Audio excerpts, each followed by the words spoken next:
Welcome to part 2 of the Graduate Orientation Podcast. In this podcast, I will discuss the important administrative procedures and policies that go along with beginning your graduate career here at Stony Brook.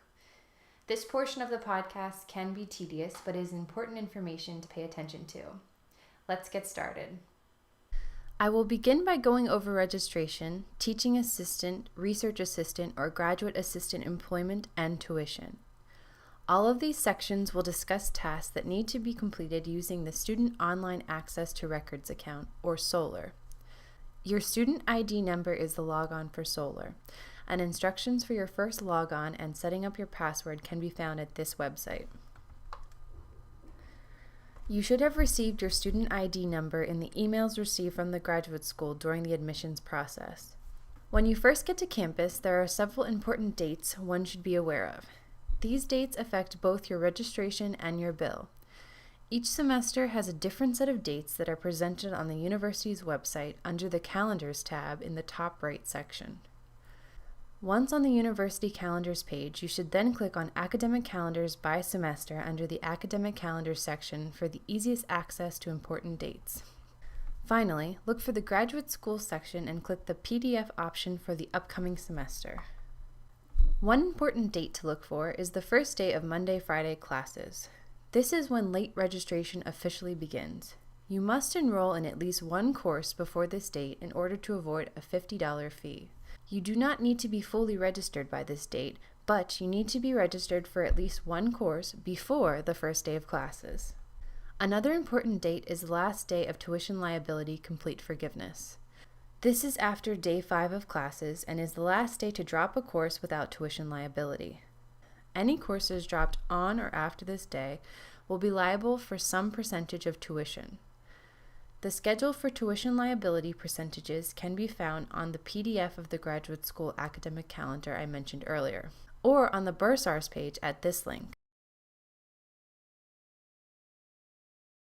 Another important date is the last day to swap one course for another without a petition. If you miss this date, usually day 10 or 11 of classes, you can still swap, drop, or add a course for one more week. However, in order to change a course after this point, you must petition the graduate school. Petition swaps cannot be processed online. Courses can be swapped, added, or dropped via petitions for one extra week. Additionally, the last day of swaps week, usually the Monday of the 4th week of school, is Snapshot Day, or day 15 of classes. On this day, registration is frozen. If you are receiving financial aid or a tuition scholarship, or for some reason need to maintain full-time student status, you must be completely registered for a full-time graduate course load by Snapshot Day. Eligibility for financial aid, TA support, tuition scholarships, etc. are finalized by day 15. So how many credits equals full-time? At Stony Brook, all graduate students are assigned a G level based on how far along in their career they are and whether they are a master's or doctoral student. This G level determines how many credits of graduate courses you need to register for in order to be considered full-time. All entering students with less than 24 grad level credits should register for 12 credits to be considered full-time. A grad level course is one that is listed in the course listings with a number of 500 or greater. If you're a master's student, this is the G1 level, and if you're a PhD student, this is the G3 level. Once you have 24 graduate credits, you move up to the next level. For master's students, that is G2, and you will need to register for 9 credits to be considered full-time. For PhD students, this is G4. And you will also need to register for 9 credits to be considered full-time. PhD students have a 3rd level, G5, which you are promoted to upon finishing all degree requirements except for your dissertation. This is also known as an ABD or Advanced to Candidacy. Full-time G5 students also must register for 9 credits. When first logging on to SOLR, you may notice that you have a hold on your account. These are registration blocks, which can be put on your account for a variety of reasons. For example, unpaid parking fines or overdue library books may cause these. In this context, however, the graduate school will typically put a hold on your account for a future semester. That is, not the current semester, if they are waiting for a document. For For instance, if you just graduated from undergraduate and are waiting for your final transcript, the graduate school will place a hold on your account for your first semester. This hold will be removed once the graduate school has received your final transcript. Always remember to check the date of your hold. Do not assume that you simply cannot register with a hold on your account. Often you can register for courses even with an account hold. Other holds you may encounter are health insurance or finances related, which simply require an electronic signature from you in order to be removed. So make sure you click on each hold and read any information about it on your Solar account. Many graduate students are offered financial support by their department in the form of tuition, scholarship, and/or an assistantship. The details of these awards should be in your offer letter you receive from your department. On Solar, your tuition scholarship will show up as financial aid, while your stipend money from an RA, TA, or GA will come in the form of a biweekly paycheck. You can ask your graduate program coordinator when you should expect your first paycheck, typically 2 to 4 weeks after the semester starts. There are 2 payrolls on campus: state payroll, which covers TAs and GAs, and the Research Foundation, which covers RAs.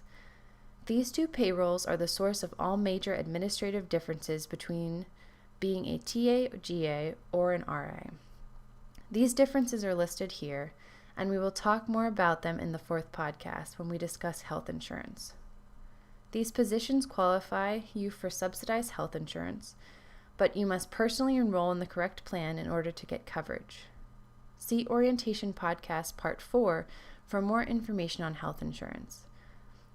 State payday is bi-weekly on Wednesday, and research payday is bi-weekly on Friday. So be sure when you talk to your coordinator to find out which payroll you're on, if you don't already know. Stony Brook University is a state school, which means the tuition for in-state residents is less expensive than for out-of-state residents. This means that you will likely want to declare New York State residency, if you are not already a New York State resident, as soon as possible in order to receive the reduced tuition rate. If you have a tuition scholarship, this is a typical requirement of your tuition scholarship. You can apply for New York State residency by following the directions on the Bursar's website. Any questions about New York State residency can be directed to the Student Accounts Office. Unfortunately, international students cannot apply for residency. Only U.S. citizens and permanent residents who are moving to New York from another state in the United States. Finally, if you've come to Stony Brook without support but wish you had some, there are various opportunities on campus for employment, including hourly wage jobs and GA positions in various offices on campus, even at the graduate school. You can find on-campus jobs through the University Career Center's website and their job database, ZebraNet. Being employed on campus creates an extra skill set that you can take with you beyond what you've learned from your degree program. Furthermore, it's convenient because you are likely to be on campus most of the day anyway. Be sure to give the options available on ZebraNet a look if you are considering extra employment while attending graduate school. That's it for Podcast 2. In Podcast 3, I will discuss student accounts, paying tuition, and financial aid in more detail. I'll see you there.